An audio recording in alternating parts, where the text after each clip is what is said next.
Fala galera, tudo bem? Sou o professor Roberto Falcione, professor de História. Vim aqui para fechar com vocês agora aquela duplinha das aulas, né? América Latina no século XX. Sejam bem-vindos, bom estudo para todos nós. Vou apresentar para vocês aqui então nossos principais objetivos. Vamos agora entender um próximo governo diferente. Vocês viram na aula passada o Estado oligárquico. E agora, como que seria um Estado populista? Os primeiros estados, governos populistas latino-americanos. Vamos ver a história do sindicato, a noção de povo na América Latina e as principais ditaduras militares na América Latina. Bem resumidamente, assim, só apresentando para vocês como que organiza no Chile, na Argentina. Bom, então vamos lá. O que se entende como Estado populista? Então o termo populismo, né, hoje está mais falado essa palavra. Ah, o cara é meio populista, quer dizer que o cara mexe com o povão, quer fazer média com o povão. É mais ou menos isso. É que o Estado oligárquico, né, ele tinha um governo focado mesmo por interesse em particular, interesse próprio, por uma elite, né, de origem, como era de origem espanhola, a elite crioula, enfim.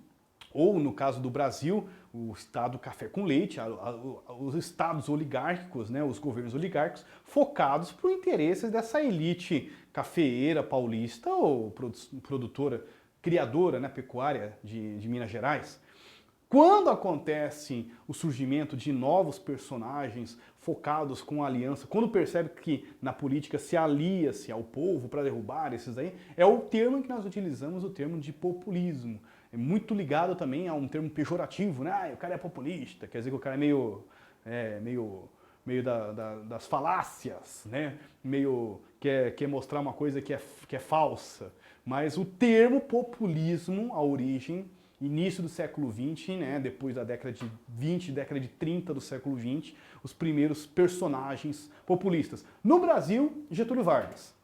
Mas na Argentina, né, Perón foi um nome que é os dois dedos para cima, né, trabalhadores, ou companheiros e companheiras. Esse termo voltado para a massa, que nós usamos o termo populismo. Tá aqui, em toda a América Latina foi possível perceber as mobilizações das classes urbanas, surgidas com o processo de industrialização dos camponeses em oposição ao modelo estatal oligárquico, como na Revolução Mexicana e na consolidação da classe operária na Argentina.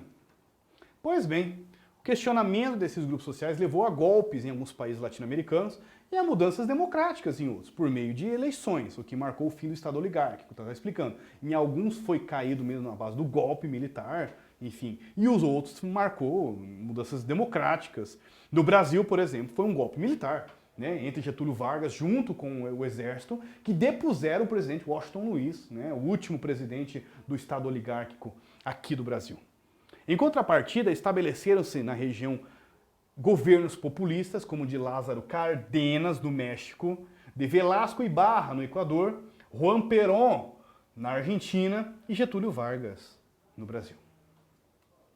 Aqui uma famosa imagem, diz que Getúlio Vargas nunca tinha usado um uniforme militar. Logo após derrubarem o governo oligárquico de Washington Luiz na Revolução de 1930, então essa foto está logo após, é um exército mesmo, é o exército. Getúlio Vargas, então, enfim, tinha já uma carreira política no Rio Grande do Sul, e ele faz essa aliança junto com o exército para derrubar, né, o governo do Washington Luiz. O que foi caracterizado o governo oligárquico do Washington Luiz, representando São Paulo, inclusive, né?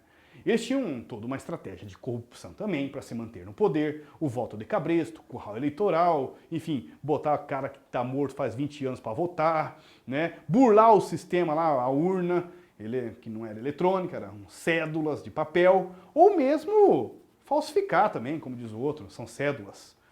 Então eles se mantinham no poder também dessa maneira. Getúlio Vargas, em 1930, saiu candidato, inclusive, junto com Fernando Pessoa, né, representando a Paraíba, no Nordeste, junto com o Rio Grande do Sul, contra a política de Luiz Prestes, que perdeu. Né? Getúlio Vargas perdeu a eleição, os motivos, como o professor Roberto já explicou. Só, então, já que não dá para ganhar nas urnas, vamos ganhar na base de um golpe militar. Foi um golpe militar. Estados populistas latino-americanos. No entanto, a expressão governo populista ou Estado populista não deixou claro o que esse modelo de Estado representa. Vejamos então as principais características desse tipo de governo no que se refere aos sindicatos e povo. Antes eu queria falar um comentário para vocês aqui na ideia de populismo, né? Já que Getúlio Vargas representa essa imagem do Brasil populista, né? O primeiro governo populismo do Brasil. É porque assim, ele entra no poder através de um golpe militar, sem nenhuma participação do povo, mas se ele é populista, por que não tem povo ainda? Né? Porque não ganha nas eleições, não tem como ganhar. O sistema de corrupção é muito bem montado pela política do café com leite. E para ele depois se manter no poder, é que ele vai se aproximar dessa característica do povo, da noção de populismo, criando o quê? Uma constituição com um voto que contemple as mulheres, o voto feminino, as primeiras leis trabalhistas, o FGTS, como diz o outro, né? Enfim, estendendo privilégios ou benefícios para a população que até então não eram vistos pelos estados oligárquicos. É aí que nós falamos que é um termo, né, voltado para o populismo, e o estado oligárquico não tem esse olhar para o povo, né, voltado só para a sua classe. Nesse sentido, só para pegar um exemplo. No populismo, as relações entre Estado, o partido governamental e o sistema sindical ocorreram de maneira particular. O Pacto Populista se caracterizou pela união, de classes heterogêneas, muito diferentes. Ou seja, o sistema de poder do populismo se apoiou na aliança dos distintos grupos e classes sociais intermediada pela burguesia. Nessa forma de Estado, a cooptação, ou seja, trazer as classes subalternas, as classes trabalhadoras, se deu diante do estabelecimento de algumas condições de cidadania. Por exemplo, no Brasil, as leis trabalhistas, o voto secreto, acabei esquecendo de falar sobre isso, o voto nominal, o voto de papel lá da política café com leite, era um voto nominal, tinha o nome da pessoa.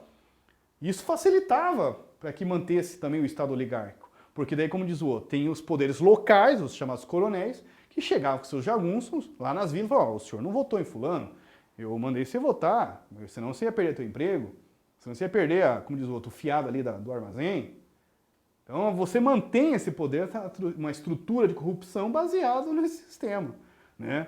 O Getúlio Vargas então dá esses tipos de benefícios.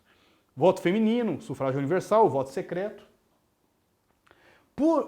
O povo, o conceito de povo, passa a ser muito importante para esses governos populistas, coisa que não era olhado pelos governos oligárquicos. Ou seja, o Estado é a representação de todas as classes que formam juntas uma coletividade maior, o povo, tentando evitar disputas e harmonizar os interesses de distintos grupos da sociedade. Mas o governo populista excluiu as forças políticas de oposição e controlou as oportunidades de acesso ao poder de cada uma delas. Isso é um governo populista. Vamos pegar novamente Getúlio Vargas. Ele vai fazer o quê? Ele vai caçar, como diz o outro, vai mandar fazer violência contra opositores, vai censurar, vai prender se for necessário, né? Vai eliminar oposições. É um governo populista para o povo, mas sem oposição. Não quero oposições. Né? Você cria sindicatos, mas você manda representantes do governo para que controlem e administrem os sindicatos. Olha, vocês vão ter sindicatos, mas controlados pelo governo. Você tem um governo populista, mas isso não quer dizer que é um governo democrático. É outra história. Eu queria entrar nessa discussão. O que é um governo populista? Né? O termo povo passa a ser o foco principal. Né? Getúlio Vargas, cartilhas voltado para criança, desde criança, né? Para falar sobre o trabalho da casa, o trabalho do papai, da mamãe, o trabalho do governo, valorizar a voz do Brasil. Outro exemplo, foi criado no governo Getúlio Vargas, só para valorizar os feitos do governo. Aqui, uma imagem de Perón, o líder do peronismo, Juan Domingo Perón, é considerado um dos grandes símbolos do populismo na América Latina. A Revolução Cubana também estoura aí na América Latina no século XX. Né? A ideia é derrubar o ditador Fulgêncio Batista. É um primeiro movimento armado de guerrilha comunista, liderada por Fidel Castro e mais tão famoso quanto, né? O Che Guevara, o argentino. A Revolução Cubana foi conduzida por Fidel Castro, uma guerrilha armada. O que é uma guerrilha? Então, assim, Eles perceberam que é uma ilha, eles perceberam que lutar de igual para igual não tinha como, e não é como uma revolução russa que eles vão tomar o Palácio de Inverno, todo o movimento junto com a população. Eles têm que aderir aos poucos o povo cubano, né, a população, principalmente mais pobre, os camponeses. E nisso, então, eles partem da floresta e vão aos poucos dominando vilas, até chegar em Havana, a capital de Cuba. Ao longo das décadas 60 e 70, diversos movimentos de transformação surgiram em nações americanas, foram atacados pelos interesses das elites nacionais. Para tanto, essas elites buscavam respaldo norte-americano para que pudesse dar fim aos movimentos revolucionários, né? Com isso, a ingerência política dos Estados Unidos tornou-se agente fundamental neste terrível capítulo da história americana. Então nós temos aqui, está dizendo assim, que teve forte influência americana nessas ditaduras militares da América Latina. Essa aqui é muito famosa, um golpe militar do Chile. O Palácio La Moneda foi bombardeado por aviões do exército chileno, que inclusive levaram o presidente eleito democraticamente, Salvador Allende. Ele cometeu suicídio no local, no dia do bombardeio, 11 de setembro. 11 de setembro, hein? Que coincidência. Fechamos aí? Estados populistas latino-americanos, Sindicato Povo, trouxe a ditadura militar do Chile, porque vamos comentar ainda mais para frente estudos aí sobre a história da ditadura militar no Brasil, também com forte influência americana. Foi encontrado uma vez um invólucro, uma espécie de um gás lacrimogêneo, assim, para dispersar manifestações nas ruas de São Paulo, na década de 70, que tinha duas mãos abraçadas assim, né? E estava assim, Aliança para o Progresso, e duas bandeiras, dos Estados Unidos e do Brasil. Realmente teve uma forte influência americana na década de 60 e 70 no Brasil. Fechamos aí? Muito obrigado, espero que vocês tenham curtido. Como sempre, né, galerinha? Foco nos estudos, força, fé no coração. Valeu, até a próxima!